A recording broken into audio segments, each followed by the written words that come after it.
Shalom jemaat yang dikasihi oleh Tuhan. Kita bersyukur Tuhan mengasihi kita.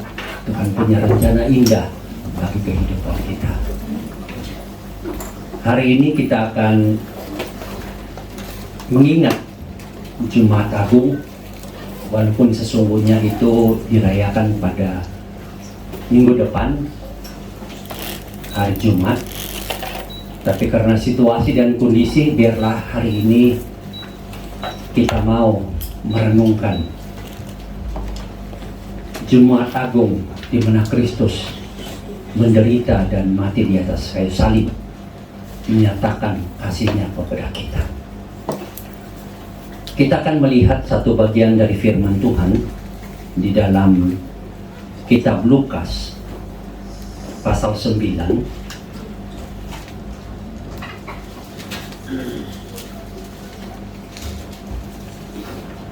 Kita akan memperhatikan ayat yang ke-22. Firman Tuhan berbunyi demikian. Dan Yesus berkata, Anak manusia harus menanggung banyak penderitaan dan ditolak oleh tua-tua, imam-imam kepala, dan ahli Taurat, lalu dibunuh dan dibangkitkan pada hari ketiga. Tuhan mengasihi kita. Yesus dari surga, firman yang sejat dan sehakikat dengan Allah, turun ke dunia, menjadi manusia, menderita, bahkan mati di atas kayu salib. Itulah bukti kasih Allah kepada kita. Kasih Allah yang begitu besar itu tidak mudah untuk dilaksanakan. Ada begitu banyak pergumulan, penderitaan, bahkan kematian yang dialami oleh Yesus hanya untuk menyatakan betapa besar kasih Allah kepada kita semua. Alangkah indahnya kalau kita dapat mengerti dan menyelami kasih Allah itu. Alangkah indahnya kalau kasih Allah itu sungguh kita nikmati di dalam hidup ini, bahkan sepanjang kehidupan kita. Penderitaan yang Yesus alami itu tidak mudah. Mari saya mengajak saudara untuk melihat narasi firman Tuhan ini. Ketika Yesus berada di Taman Getsemani, Ia mulai merasakan betapa deritaannya, jalan penderitaan dan kematiannya di atas kayu salib. Saat Dia berdoa, peluhnya atau keringatnya menjadi titisan-titisan darah, melambangkan betapa derita yang dia alami menghadapi salib. Dia berdoa, ya Tuhan, kalau bisa biarkanlah cawan ini atau salib ini berlalu dariku. Tetapi bukanlah kehendakku, tetapi kehendak-Mu lah yang terjadi. Dalam tubuh manusia sulit untuk menerima apa itu penderitaan dan kematian. Tetapi di hatinya ada satu yang berseru, yaitu kasih Allah lebih besar dari derita dan penderitaan. Dan dia katakan, biarlah kehendak-Mu yang terjadi. Apapun situasi dan kesulitan yang dialami, tidak apa-apa. Apapun kematian yang begitu mengerikan dialami, tidak apa-apa. Kehendak Tuhan lah yang terutama untuk dilakukan. Dalam kehidupan kita, seharusnya kita juga memiliki hati seperti hati Yesus. Saat mengalami apapun kesulitan dan penderitaan hidup, penderitaan yang begitu perih, begitu tusukannya itu menghancurkan hati kita. Mungkin tidak seperti Yesus yang keringatnya menjadi titisan-titisan darah, tapi bisa hati kita hancur, kecewa dan putus asa. Di saat-saat seperti itu pun, mari kita belajar untuk tetap taat kepada Tuhan, taat kepada ajarannya. Biarlah hati kita berkata, menaati Tuhan, menaati kehendaknya, menaati dan mengikuti Tuhan sepanjang hayat, jauh lebih utama dibandingkan dengan pergumulan dan derita-derita yang aku alami. Hati kita hanya bisa berdoa, ya Tuhan, ampunilah aku. Karena tak kalah penderitaan menusuk batinku, menghancurkan segala hidup yang aku dambakan, aku selalu tidak taat kepadamu. Aku lebih memilih mengikuti jalanku, kehendakku. Ampuni aku ya Tuhan, dan tolonglah supaya aku bisa bangkit kembali dan tetap taat kepadamu, taat kepada kehendakmu, walau sesulit apapun pergumulan hidupku. Setelah itu, para tentara Romawi datang. Dan Yudas Iskariot, salah satu murid Yesus, yang memiliki hati yang curang, dia membawa para tentara dan ahli agama Yahudi itu datang ke Taman Getsemani. Melangkah lebih cepat dari yang lain, Yudas mendekati Yesus. Dengan mata yang mungkin berkaca-kaca seperti biasanya ketika mengikuti Yesus, dan mendekati wajah Yesus dan menciumnya sebagai tanda akan kasih dan pertemuan dan sejahtera yang biasa dilakukan waktu itu. Tetapi sesungguhnya di balik semua tindakan itu adalah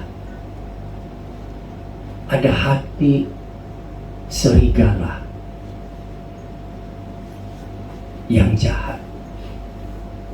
Hanya menunjukkan kepada para tentara Romawi, kepada para agama, pemimpin agama, bahwa sesungguhnya itulah Yesus yang harus ditangkap, didarah, disalibkan. Kita melihat sesungguhnya Yudas bukan tidak mengenal Yesus. Dia bukan tidak melihat apa yang Yesus lakukan untuk orang lain, menyembuhkan, memberi makan, dan banyak hal yang sesungguhnya Yudas tahu dan alami, bahkan betapa hebatnya kasih Yesus itu, betapa besarnya kasih Yesus itu. Tetapi hatinya sudah jahat. Hatinya dikuasai oleh si jahat. Ada banyak pertanyaan kita tentang kenapa Yudas, murid Yesus, harus berbuat demikian. Tapi itulah yang terjadi, yang dinubuatkan oleh firman Tuhan. Kita tidak mau diskusi tentang bagaimana masa depan Yudas. Tapi yang kita mau angkat adalah Yudas walaupun dekat dan mengenal Yesus, memiliki hati yang jahat. Ada kalanya kita yang mengenal Tuhan mengikut Tuhan begitu lama, mengenal mujizat-mujizat yang Tuhan sudah lakukan di dalam kehidupan kita, tapi kita memiliki hati yang jahat seperti Yudas. Mungkin di gereja kita menyatakan bahwa kita adalah murid Kristus, pengikut Yesus. Suara kita begitu indah memujinya, kata-kata kita baik, kutipan Alkitab kita miliki. Tapi ada banyak kali di luar sana kita hidup seperti kita tidak mengenal Yesus. Kita tidak mengenal firman-Nya. Kita melakukan apa saja yang kita sukai. Hati kita berubah dari hati domba menjadi hati serigala. Itulah kita. Hati kita hanya bisa berkata dan berdoa, ya Tuhan, ampunilah aku orang yang berdosa ini. Aku memang mengenal Engkau, aku memang mengikut Engkau. Aku memang mau menjadi seperti Engkau, tapi banyak kali hati saya begitu jahat ya Tuhan. Menyangkal Engkau, menyangkal firman-Mu, menyangkal perintah-perintah-Mu. Ampunilah aku yang berdosa ini ya Tuhan. Sesungguhnya itulah yang ada di hati kita. Kemudian waktu tentara itu maju dan pemimpin agama, Petrus bangkit dengan semangat membela, mengambil pedang dan memotong salah satu dari orang yang datang mau menangkapnya, menangkap Yesus maksudnya. Lukanya begitu luar biasa, telinga orang itu putus.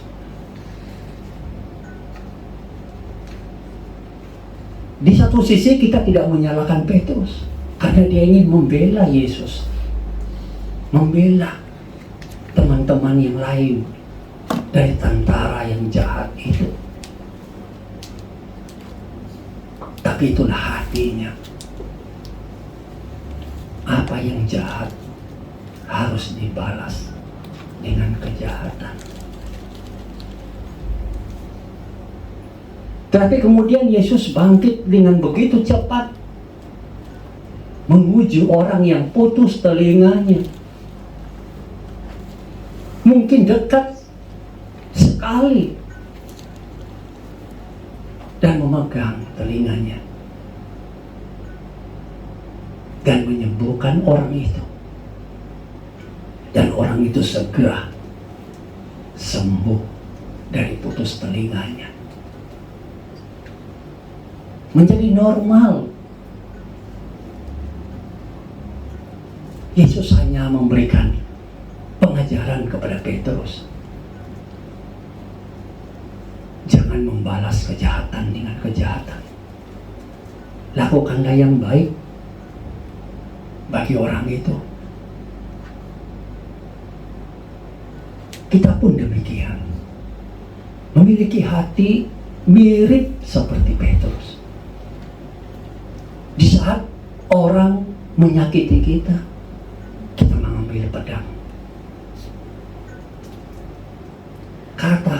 Kata-kata kita setajam, bahkan lebih tajam dari pedang bermata dua. Hati kita begitu jahat, menusuk seperti pisau-pisau yang bisa memisahkan antara tulang dan kulit.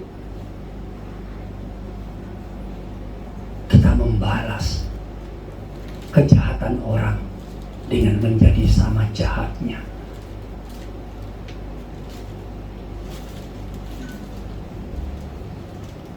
Hati kita hanya bisa berkata dan berdoa, ya Tuhan, aku berdosa di hadapan-Mu.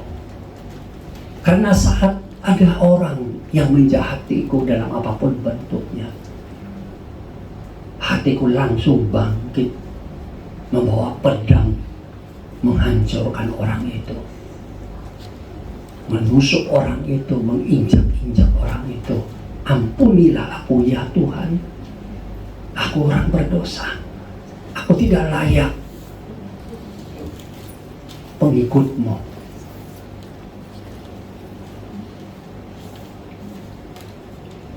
Setelah itu Yesus pun ditangkap, diseret dan dibawa ke pengadilan agama. Pengadilan agama ini adalah orang-orang Yahudi yang tahu firman Tuhan dengan baik. Tetapi apa yang ada di hati mereka adalah ingin membinasakan Yesus. Mereka melihat Yesus adalah manusia yang tidak layak hidup. Karena dalam pengakuan-pengakuannya, ia menyatakan bahwa sesungguhnya dia adalah sejat dan sehakikat dengan Tuhan. Kerajaan Allah dan kerajaannya adalah suatu yang sama. Di mata para pemimpin agama, Yesus itu telah menyamakan dirinya dengan Allah dan harus dimatikan segera. Mereka tidak mengakui apa yang mereka tahu tentang firman Tuhan. Mereka hanya ingin mematikan Yesus. Karena mungkin mereka merasa tersaing. Lebih banyak orang yang mau percaya kepada Yesus dan mengikut Yesus. Dan banyak orang yang kemudian meninggalkan pemimpin-pemimpin agama Yahudi itu. Tahu agama dengan baik, tapi hatinya kejam,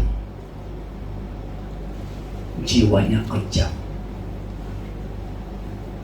Dan akhirnya mereka katakan, kita tidak bisa tidak membunuh Yesus atau menyalibkan Yesus. Jiwa kita juga seperti itu.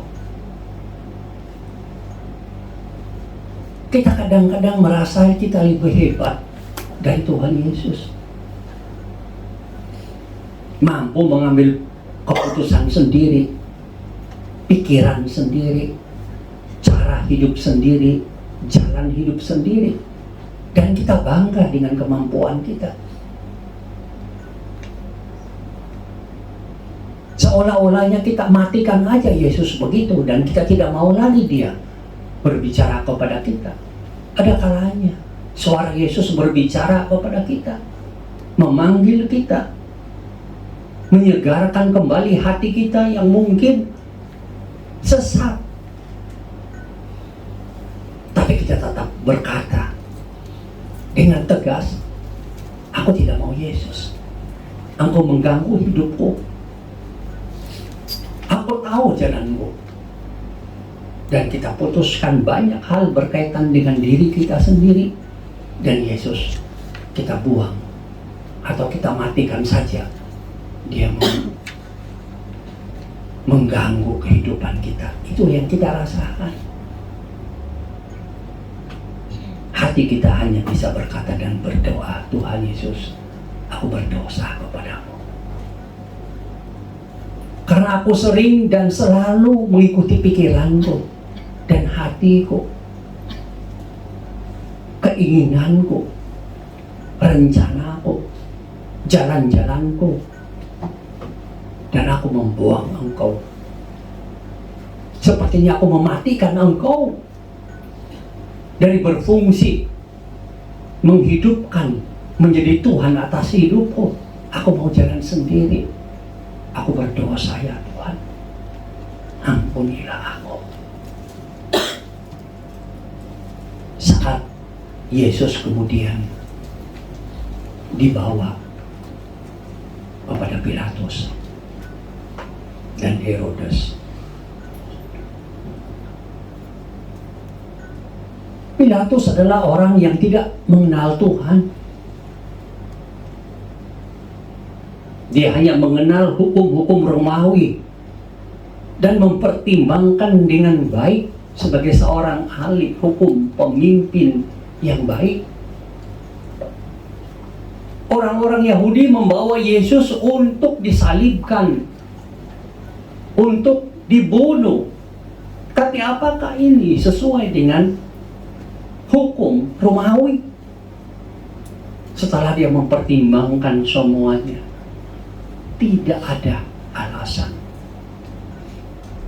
Sesuai hukum Romawi, Yesus harus mati. Yesus harus disalibkan.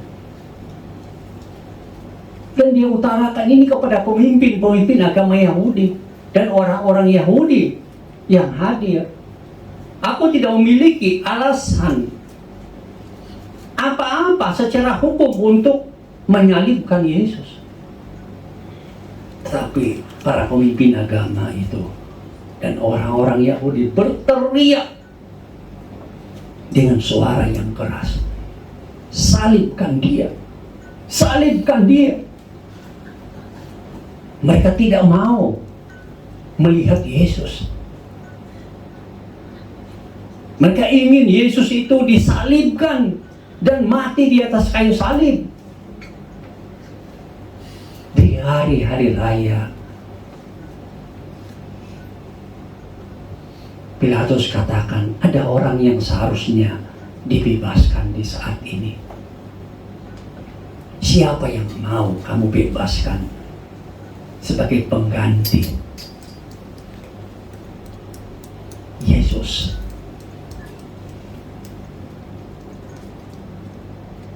Mereka berseru dengan suara keras untuk membebaskan seorang tahanan penjahat yang seharusnya justru layak untuk disalibkan. Tapi mereka justru menginginkan orang yang bersalah itu dibebaskan dan Yesus yang tidak bersalah, setitik kesalahan Yesus pun tidak ada. Justru mereka mau Yesus disalibkan dan mati.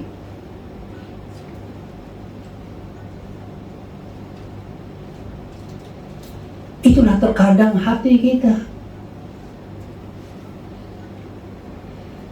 Justru orang yang bersalah, ada saatnya kita membela mati-matian. Justru orang yang tidak bersalah kita salahkan mati-matian. Kemanusiaan kita begitu jahat. Kita tidak bisa membedakan mana tangan kiri dan mana tangan kanan, mana kebenaran dan mana kesalahan.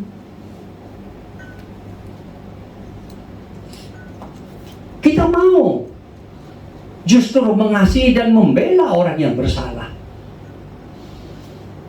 Tapi orang yang benar kita jahati dengan berbagai macam cara.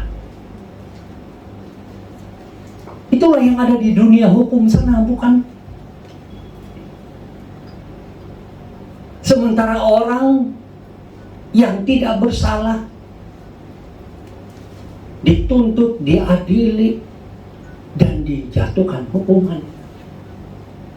Sementara orang yang bersalah dibela dan mereka tertawa. Hati kita kadang bisa menjadi jahat saat kita tidak bisa membedakan mana kebenaran dan mana kesalahan, mana ajaran Tuhan dan mana bukan ajaran Tuhan. hati kita hanya bisa berkata dan berdoa, Tuhan, saya sudah salah, terlalu banyak berdosa di hadapan-Mu. Aku lebih membela kesalahan orang lain, bahkan kesalahanku sendiri.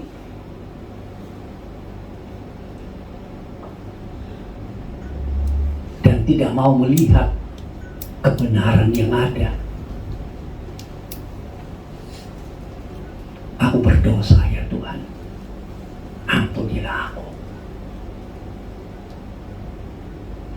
Yesus akhirnya dihukum cambuk. Cambukan itu bukanlah sesuatu yang biasa kita lihat. Di setiap tali-tali itu ada duri. Dan duri itu memang disiapkan seperti itu supaya saat menyambuk orang itu akan menderita. Bahkan mungkin ada yang mati. Cambukannya bukan 1 kali, 2 kali, puluhan kali. Dan saat Yesus yang tidak bersalah itu diikat tangannya, ditaruh di tempat penyambukan, lalu tentara menyambuk dia dengan tali yang berisi duri-duri di setiap bagian dari tali itu. Dan setiap kali pukulan diberikan dan menancaplah duri-duri itu di tubuh Yesus, di belakang Yesus, di tangannya, di seluruh tubuhnya tertancap duri dan darah mengalir begitu banyak.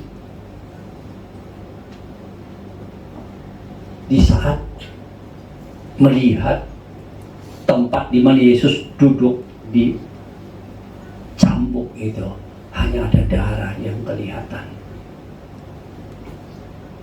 Makanya benarlah firman Tuhan katakan, saat Yesus disengsarakan,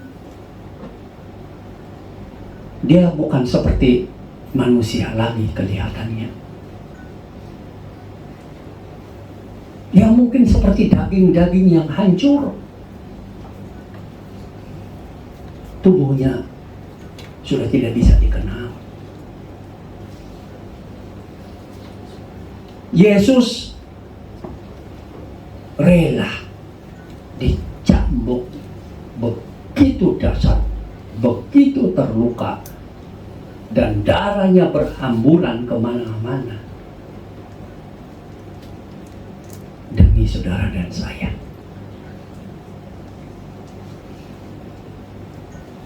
Demi menyelamatkan saudara dan saya. Tidak ada tujuannya yang lain.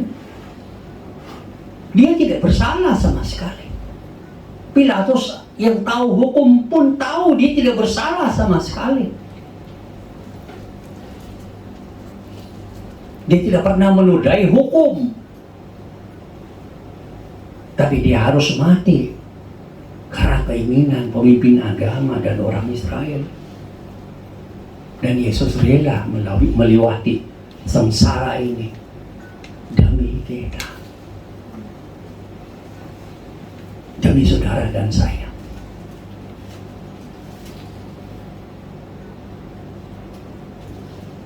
Ada saatnya hidup kita mengatakan, aku mengasihi Tuhan. Kalau ditanya oleh teman-teman atau orang lain, langsung saudara katakan, aku mengasihi Tuhan. Tapi benarkah kita mengasihi Tuhan? Saat kita mengalami derita dalam kehidupan, pergumulan dan masalah, mungkin itu masalah diri kita, penyakit kita, keluarga kita, masalah hubungan dengan teman, masalah hubungan dengan keluarga, masalah hubungan dengan majikan, entah apapun bentuk masalah itu. kita tetap bisa mengatakan, walau aku mengalami situasi yang sulit sekalipun, aku tetap mengasihi Yesus. Aku tetap mengasihi Yesus. Atau saat kita merasa doa kita belum dijawab oleh Tuhan, pergumulan kita belum diangkat oleh Tuhan, sepertinya perjalanan masih jauh. Tapi apakah kita mengatakan aku tetap mengasihi Yesus? Karena itulah yang terpenting bagiku. Hati kita hanya bisa berkata dan berdoa, Tuhan ampunilah aku. Di saat aku mengatakan aku mengasihimu, sesungguhnya saat aku mengalami situasi yang sulit, aku tidak bisa melaluinya dan mengatakan aku tetap mengasihi Yesus. Tolonglah aku Tuhan, supaya aku memiliki hati yang tetap mengasihi Tuhan. Walau aku mengalami penderitaan, kesulitan seberat apapun, kekecewaan hidup sesulit apapun, aku tetap mengasihimu Tuhan, tolonglah aku. Kemudian Yesus ditaruh mahkota duri yang mengancam kepalanya, dan lukanya pasti menyakitkan. Seluruh tubuhnya denyutan derita itu dia rasakan, dan kepalanya tertancap mahkota duri, dan diminta untuk berjalan di jalan salib dan memikul salibnya sendiri. Oh, itu penderitaan yang berlipat ganda. Tubuhnya sudah pasti tidak bisa berjalan dengan baik. Tubuhnya sudah pasti tidak bisa mengangkat beban salib itu. Kepalanya sudah tidak bisa berpikir dengan biasa karena tancapan luka-luka itu. Yang ada di pikirannya adalah denyutan mahkota duri, denyutan luka-luka cambukan. Tapi dia tetap berjalan. Dalam perjalanan itu kemudian berjatuhan berulang kali, dan akhirnya Simon dari Kirene yang ada di jalan salib diminta untuk menolong Yesus. Tidak mudah untuk menolong Yesus, tapi karena diminta oleh Romawi, tentara Romawi, dia ambil. Entah dia mengerti atau tidak apa artinya Yesus harus memikul salib di jalan salib itu, tapi dia tetap ambil dan mengangkatnya.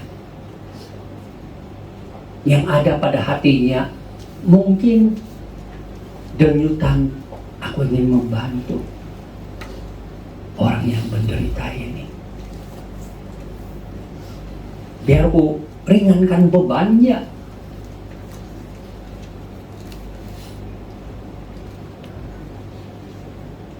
Saat saudara dan saya melihat orang yang mengalami derita kehidupan, apa yang terbersit di hati kita? Apakah ingin dan mau membantunya? Hanya melalui doa, kata-kata dorongan, atau material yang bisa kita berikan?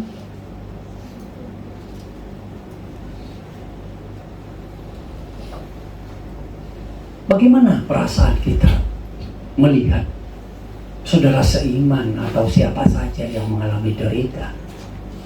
Derita sejati, bukan yang dibuat-buat untuk minta perhatian atau mencari kesempatan untuk menipu orang lain, tetapi sesungguhnya satu penderitaan yang sejati dia alami dan dia tidak ada jalan keluar. Bagaimana hati kita? Ya mungkin saudara menolong orang yang usianya lebih tua, sudah tidak bisa berjalan, sudah tidak bisa mendengar, sudah tidak bisa berfungsi seperti manusia lagi, tetapi saudara ada di situ. Bagaimana sikap saudara untuk menolongnya? Atau justru saudara menginjak-injak dan tidak ambil tahu orang yang sudah tidak bisa berbuat apa-apa itu. Tapi saudara bekerja di tempat itu mungkin. Bagaimana sikap saudara? Simon dari Kirene membuka tangannya lebar-lebar dan mengambil salib beban yang Yesus tanggung. Bisakah kita membuka tangan kita dan menolong orang yang sulit itu? Hati kita hanya bisa berkata dan berdoa, Tuhan, aku orang berdosa. Aku tidak mau melihat dan ingin menolong orang lain. Aku hanya mau menolong diriku sendiri. Egois.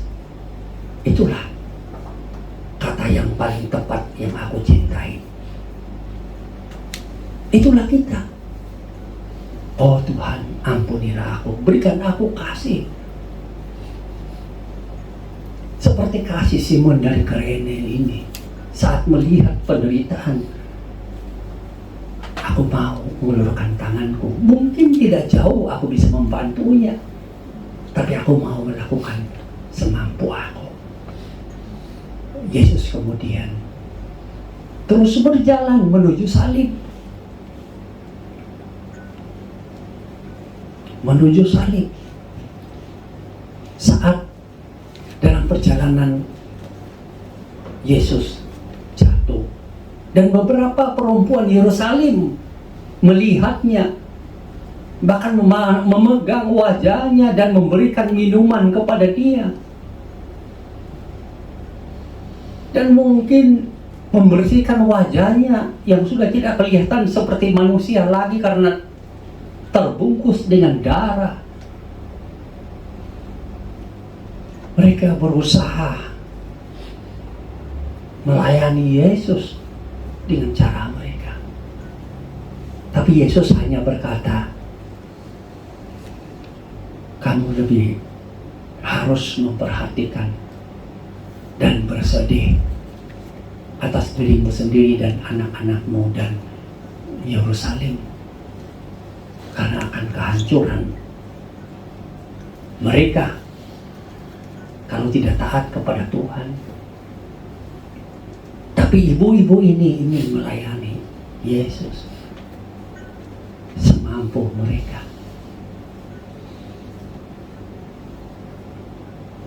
Itu juga seharusnya ada di hati kita. Apapun yang kita miliki, sesederhana apapun yang ada pada kita, kita gunakan untuk melayani Tuhan.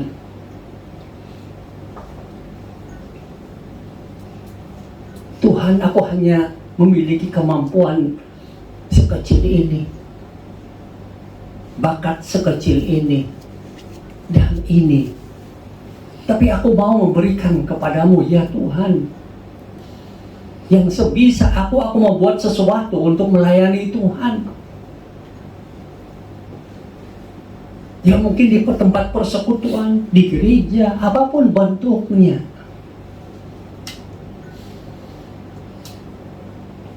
Mungkin sejumlah uang yang kecil aku mau berikan supaya kerajaan Tuhan dilebarluaskan di dunia ini. Kita tidak hitung-hitungan untuk menolong dan melayani sebagai ungkapan kasih kita kepada Yesus. Hati kita hanya bisa berkata dan berdoa, Tuhan ampunilah aku. Saat ada keperluan pelayananmu, Aku sadar itu, tapi aku mengeraskan hatiku. Aku lebih banyak melayani diriku sendiri, keinginanku, harapanku, cita-citaku. Aku lebih banyak membahagiakan diriku sendiri. Aku tidak mau terlibat dalam pelayanan Tuhan. Biarlah orang lain. Ampunilah aku ya Tuhan, orang yang berdosa ini. Dan berikanlah aku hati sekecil apapun yang aku ada. Aku mau melayani Engkau ya Tuhan. Saat Yesus kemudian di bukit Golgota, dia ditarik dengan tubuh yang sangat sakit itu, terhampas di atas kayu salib, lalu dipakukan tangan kanannya. Darah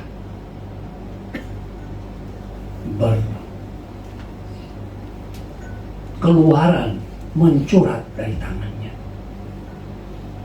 Tangan kirinya dipakukan.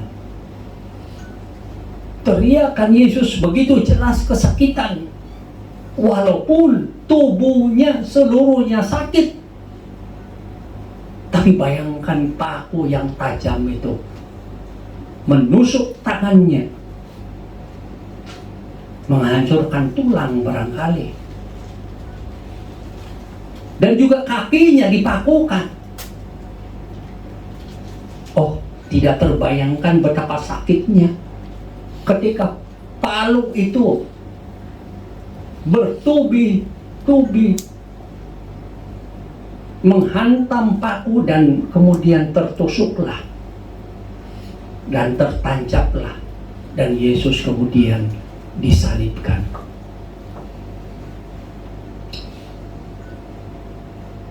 Waktu salib diangkat dan tergantung di atas sana, itu penderitaan yang tidak bisa dibayangkan. Tidak bisa dibayangkan. Makanya dalam sejarah penyaliban, semua orang yang disalibkan mati di tempat. Kalau tidak mati, dimatikan.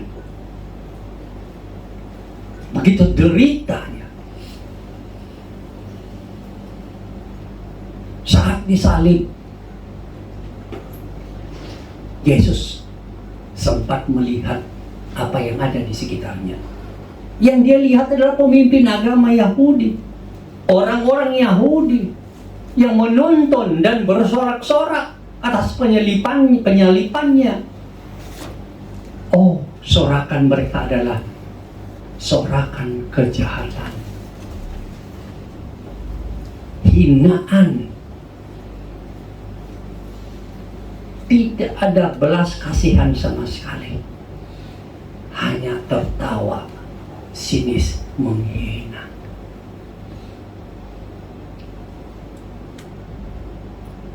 Tapi apa yang keluar dari mulut Yesus? Ya Bapa, ampunilah mereka, karena mereka tidak tahu apa yang mereka perbuat. Saking berdosanya orang-orang ini, apa yang mereka lakukan pun mereka tidak tahu. Mana tangan kiri, mana tangan kanan, mereka tidak tahu.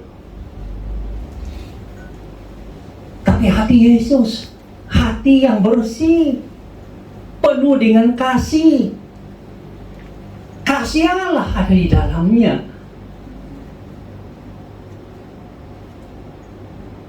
Dia katakan, ampunilah mereka, karena mereka tidak tahu apa yang mereka perbuat.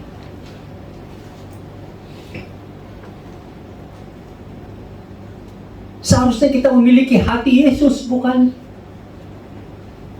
Karena kita percaya kepada Dia, dan Kristus katakan bahwa kita adalah ciptaan baru, dan di dalam ciptaan baru itu adalah ada hati Yesus diberikan kepada kita.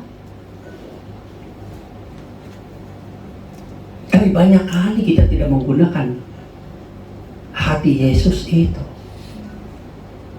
kasih Yesus itu. Kita pendam dan tekan di dalam hati kita. Kita biarkan seperti kita membiarkan uang di rekening kita sampai kepada kematian menjemput kita. Kita tidak pernah menggunakannya, menikmatinya. Itulah kasih Yesus di dalam hati kita yang kita tekan dan biarkan di situ, dan kita tidak mau menggunakannya. Akhirnya apa yang keluar di hati kita adalah kasih yang terbatas, pengampunan yang terbatas, yang sangat manusia sekali. Makanya sulit sekali kita mengampuni orang yang bersalah kepada kita. Apapun cara yang saudara lakukan, mungkin berpuasa, mungkin beribadah, mungkin minta supaya dilayani di counseling, bertemu psikolog, tapi tetap tidak bisa. Karena hatimu dipenuhi dengan kasihmu sendiri yang terbatas. Hatimu kotor dengan hati berdosa.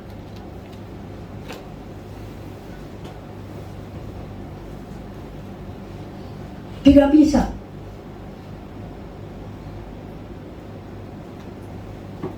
Engkau berdoa semalam suntuk berbulan-bulan, tidak bisa memiliki hati yang mengampuni orang yang bersalah kepadamu. Karena hatimu itu adalah hati berdosa. Hati manusia berdosa. Makanya kita jangan simpan dalam-dalam hati Yesus yang diberikan kepada kita. Keluarkan hati Yesus itu. Hidupi kasih Yesus itu. Supaya kita bisa menjadi seperti Yesus. Saat di jalan salib menderita, disalahkan, tidak diakui, dihina, bahkan di atas salib dibunuh. Tapi yang keluar dari hatinya adalah, ampunilah mereka. Karena mereka tidak tahu apa yang mereka perbuat. Kita hanya bisa berdoa dan berkata di hati kita, Tuhan, aku berdosa kepadamu. Karena aku tidak bisa mengampuni orang lain. Teriakan hatiku adalah kecaman, kutuk, menghancurkan, sumpah serapah. Itulah yang ada di hatiku. Tuhan, ampunilah aku, sucikanlah aku ya Tuhan dari hati yang kejam, yang dosa ini, dan bangkitkanlah ya Tuhan hati Yesus yang ada di hatiku ini, dan beri aku kekuatan untuk menggunakan kasih Yesus ini di dalam pengampunan. Ya Tuhan, hatiku begitu kotor, penuh kejahatan, sehingga tidak bisa mengampuni. Oh, ampunilah aku Tuhan, dan bersihkanlah hatiku yang kotor ini, dan penuhilah hatiku yang bersih seperti hati Yesus dan kasih Yesus.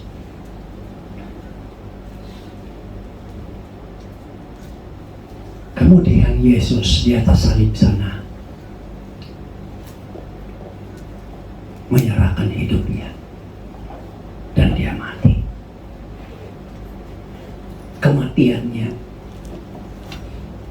sesungguhnya adalah saat disalib, Yesus menyerap semua dosa manusia ke dalam tubuhnya sendiri, dan murka Allah dari surga turun dan tertancap di tubuh Yesus, menghukum dosa. Memang Allah mengasihi, tapi Allah itu adil. Di dalam keadilannya, dosa harus dihukum Dan dosa itu sekarang diserap di dalam tubuh Yesus, dan murka Allah harus menghukum dosa itu. Dan itulah yang terjadi saat murka Allah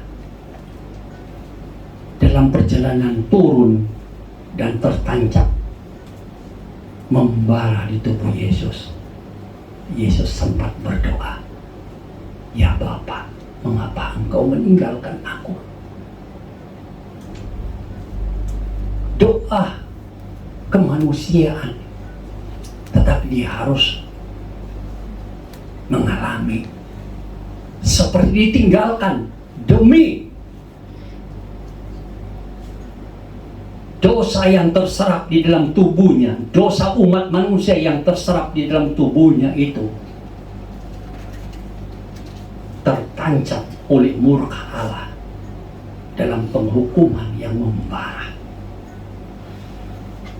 Dan Yesus katakan, "Aku menyerahkan nyawaku." Dan Yesus mati. Saudara, itulah jalan salib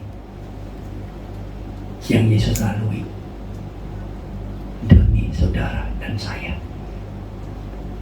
Yesus datang dari surga, firman yang sejat dan sehakikat dengan Allah itu turun ke dalam dunia,